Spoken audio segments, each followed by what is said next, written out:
Now, it's no surprise that the American market just can't get enough SUVs. So when Hyundai introduced the company's first ever sport utility vehicle back in 2001, it was widely credited with saving the brand. Today I'm testing the fully refreshed third generation Hyundai Santa Fe Sport. Let's take a look and see all the changes that Hyundai has made for the 2017 model year.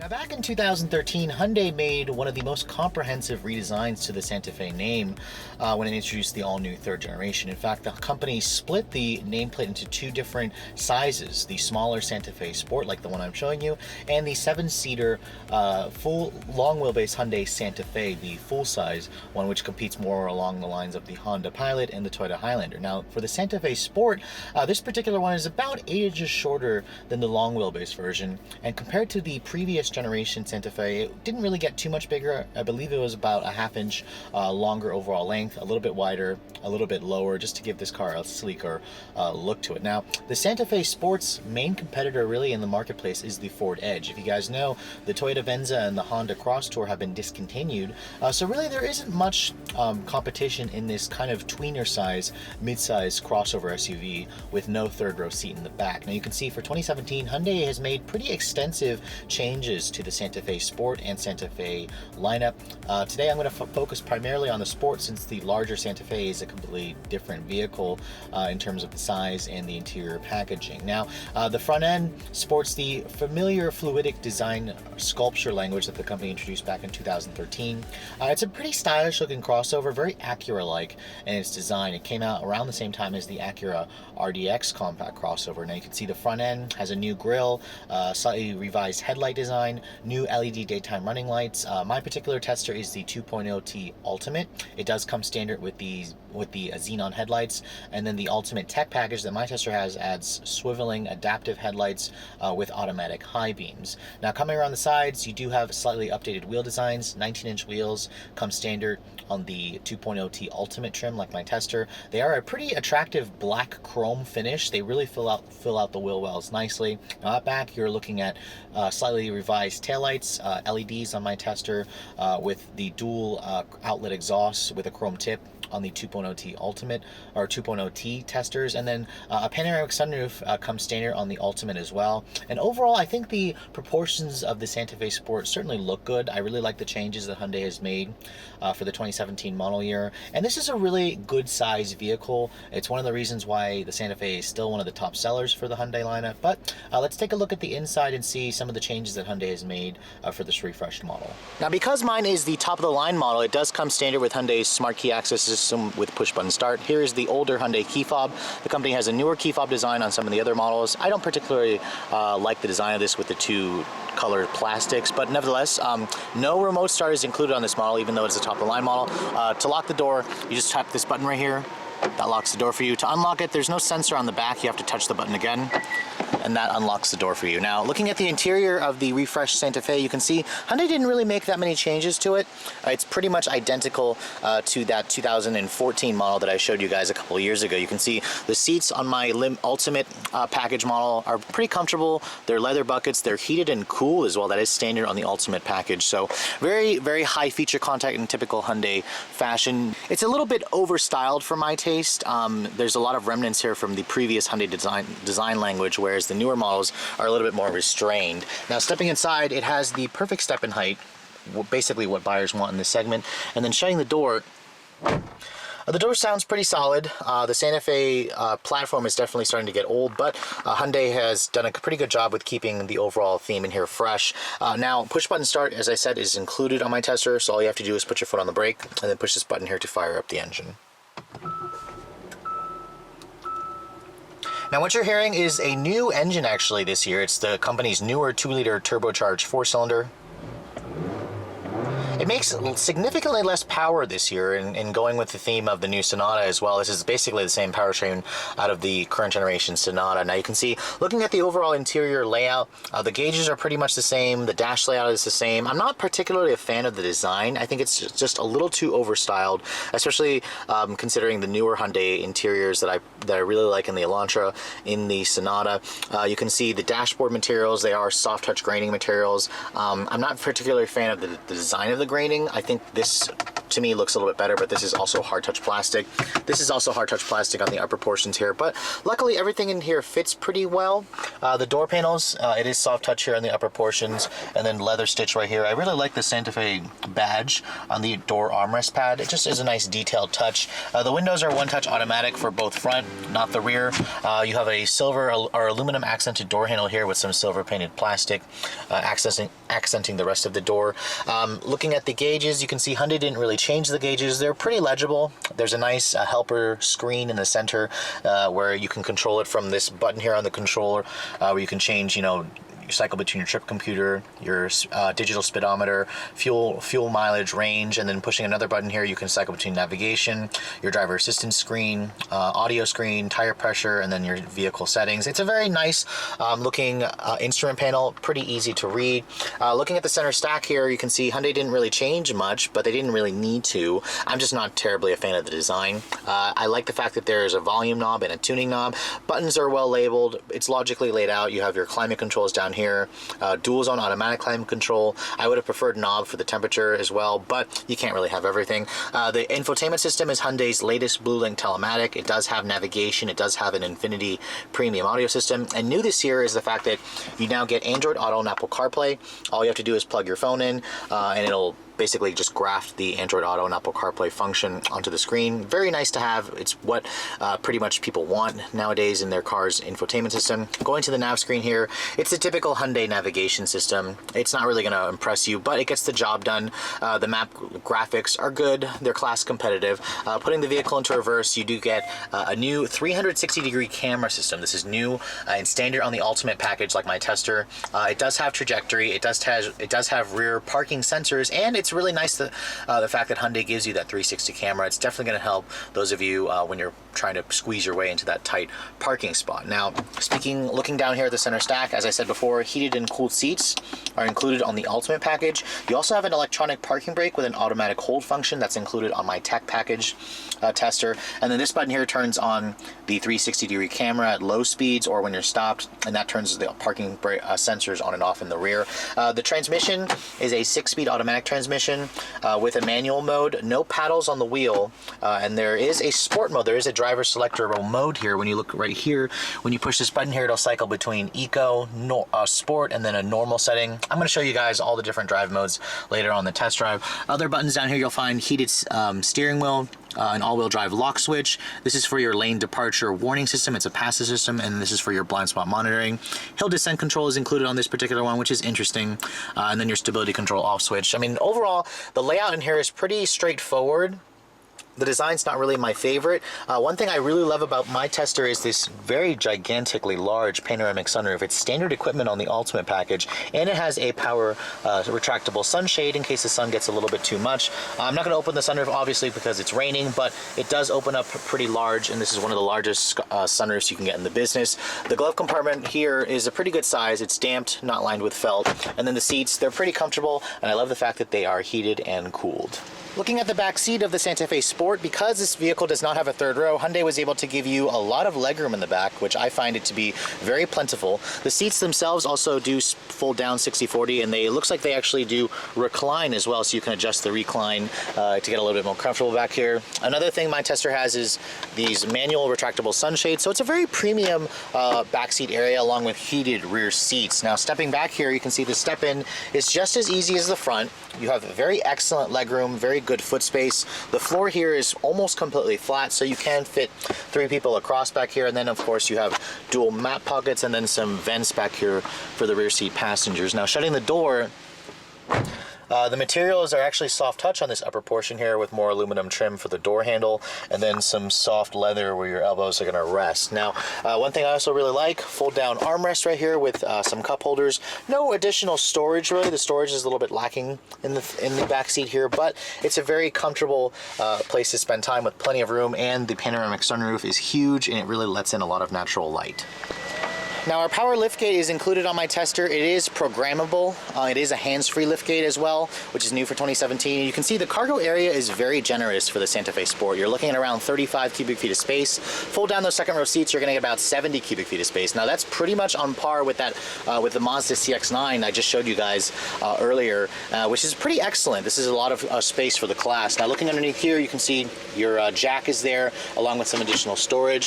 And then looking under here, you have more underfloor storage right there. So it's a pretty practical cargo area. The floor load height is pretty average, but overall it's a very practical vehicle for sure.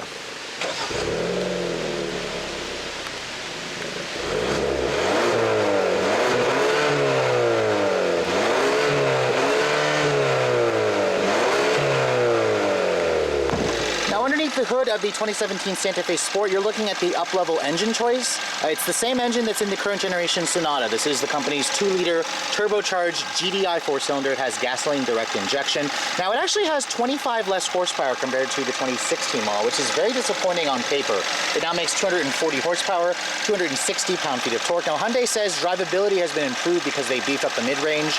They reduced the turbo lag, so it's got a more linear, smoother power delivery. Now, fuel economy has also been improved slightly, about 2 mpg improvement over the old model. This is now rated at 19 in the city, 26 on the highway with all-wheel drive. Now, if you guys are looking to save a little bit of money, you can get a 2.4-liter naturally aspirated GDI 4-cylinder. That's the standard engine.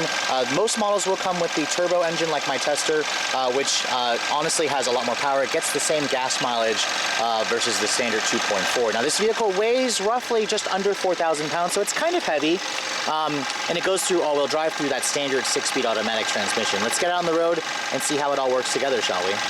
Now, every time I drive these mid-size crossovers, I'm always pretty much reminded why Americans love them so much. I mean, you sit up nice and high. There's a lot of space in here. It's very comfortable. It's very secure feeling. It's very practical. I mean, this is a top reason why Americans love these. They're just really easy cars to daily drive. So when I drove the Santa Fe a couple of years ago when they first redesigned it, I was pretty impressed with it. Not really a fan of the interior aesthetics, just like now. But let's see if you can feel any differences for this 2017 refresh versus the old ones that I drove.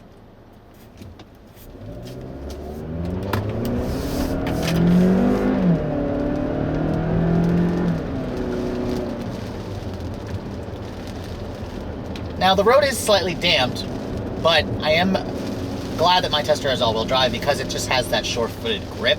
And this new engine, is a good engine. It moves out the Santa Fe Sport out smartly. I mean, it doesn't have overwhelming amounts of power, but it will get itself going when you put your foot down. And the 6-speed automatic is a smooth, willing partner, and it gets the job done nicely. Now, one thing I'm noticing about the Santa Fe, or this generation at least, is the ride quality is definitely much improved. And Hyundai says they tweaked the suspension slightly for this new one. I mean, you're dealing with 19-inch wheels, so you're going to think that the ride is kind of on the stiff side. And honestly, I don't think it's particularly stiff. I think it's nice and well damped. But some of you who are used to a softer ride may prefer it to be a little bit better. The Ford Edge is most likely going to be the same. I mean, you can get an Edge with 20-inch wheels, so I imagine the ride is going to be even firmer. I mean, you're going to probably expect a more sportier driving dynamic for this class. I mean, honestly, this car has sport in its name, which is probably one of the most overused names in the automotive industry, but it's a very pleasant driving sport utility vehicle, and it does feel a lot smaller than the Kia Sorento and the regular Hyundai Santa Fe.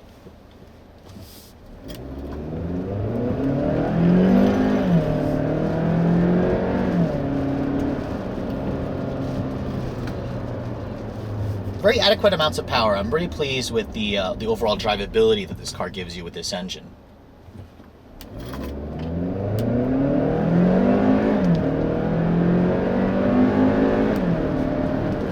And when you put your foot down hard, this car definitely feels like it gets to 60 in around 7 seconds, which is pretty good.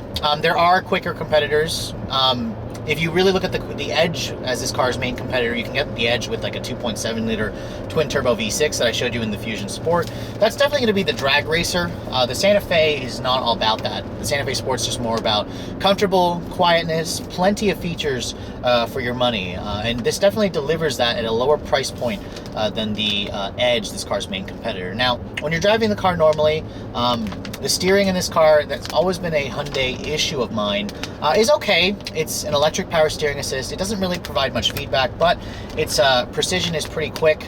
It responds whenever you turn the wheel. The car just has a lot of body lean, so you feel the body, you feel the weight transition a lot. So this isn't a sporty driving crossover by any measures, but it's an easy car to drive. The visibility in here is very good. You have very excellent front views. You have large side mirrors. The view out of the back is good. The seats are definitely very comfortable. They hold you in place very well. And then, of course, if you guys are looking for it, you do have a plethora of driver assistance tech available in this car. Now, some things that Hyundai introduced as well is the availability of their full speed range adaptive cruise control. You get that when you get the tech package that my sister has. And it will basically follow the car in front of you to a full stop. So it's very nice to have in traffic. It also has automatic emergency braking with pedestrian detection and traffic sign recognition. So it's a very, very high-tech car. One thing it is missing is active lane keeping assist. It just has the passive system, which annoyingly beeps. I honestly just turn it off because it's a little too sensitive. And then, of course, you have the blind spot monitoring with rear cross traffic alert. So, you know, all the modern safety features are here. And it makes this car a very attractive family car, or, you know, empty nesters. You know, your kids are grown up, you don't need to have the third row seat anymore, but you're looking for something that offers a lot of space. It's really good. I mean, honestly, I took this thing out on a 500-mile road trip. It was perfect. Plenty of power. We had 3 people in the car, all their stuff, and it really just shrugged it off. It's a really good road trip car for those of you who plan to use this car for primarily highway usage. If there's one thing I want to criticize about the Santa Fe Sport is just, I guess, how a little bit bland it is. It's a little bit of a boring car, to be honest. The Edge definitely gives you a little bit more excitement with the availability of that sport trim. And more power as well with the twin turbo V6. I wish the handling was a little bit better. And it's also not the quietest car. I did have a pretty good amount of road noise come in. And then there's a little bit of squeaks and rattles that I heard throughout the cabin, especially going over bumps. So that was a little bit concerning to me. Kind of made the level of quality a little bit lower, especially when we consider the price of this vehicle. Now, coming up to the conclusion of my review for this car, I want to talk about the fuel economy, because this is an area where the Santa Fe Sport is definitely behind some of the class leaders for this segment. And my tester is rated at 19 city, 26 highway. Now, I actually have been averaging around 21 miles per gallon in the city. Now, I took it out on the long road trip. This car got about 27 miles per gallon, which is pretty good.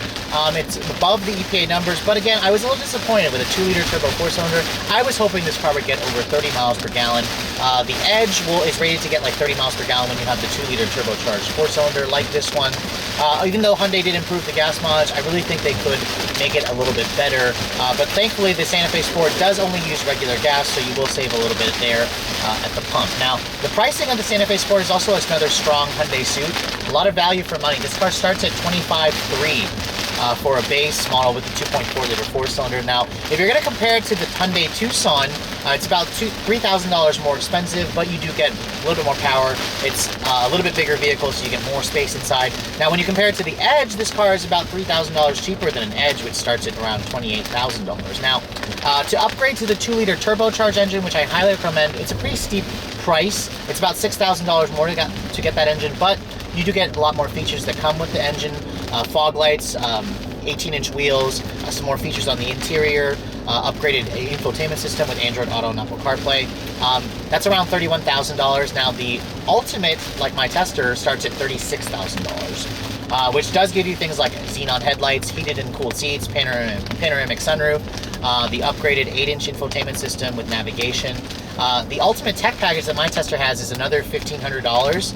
That rolls in the adaptive cruise control, and then some other features as well, the electronic parking brake, the lane departure warning, the automatic emergency braking with pedestrian detection. All in, my tester is around $40,000, which, you know, sounds like a steep amount of money, but considering all the features it has, to get a fully loaded Edge the same way, it's going to cost you about $2,000 to $4,000 more expensive for a loaded Edge, but again, you do have a little bit more power with the Edge. It's a slightly bigger vehicle. And then of course, if you're going to compare this to luxury brands, it's significantly cheaper and you get the better warranty. So in terms of value, the Santa Fe Sport definitely still delivers, but I am curious to see where Hyundai is going to take this next generation SUV. I would like to see the company give it a little bit more sportier driving dynamics, a little bit more power, and an overall nicer, less stylistic interior that's a little bit more minimalistic. This to me just didn't age particularly well, although the exterior is still a pretty handsome looking vehicle. But anyways, if you guys are shopping for a mid-size crossover that doesn't have that third row seat, that has a little bit more power,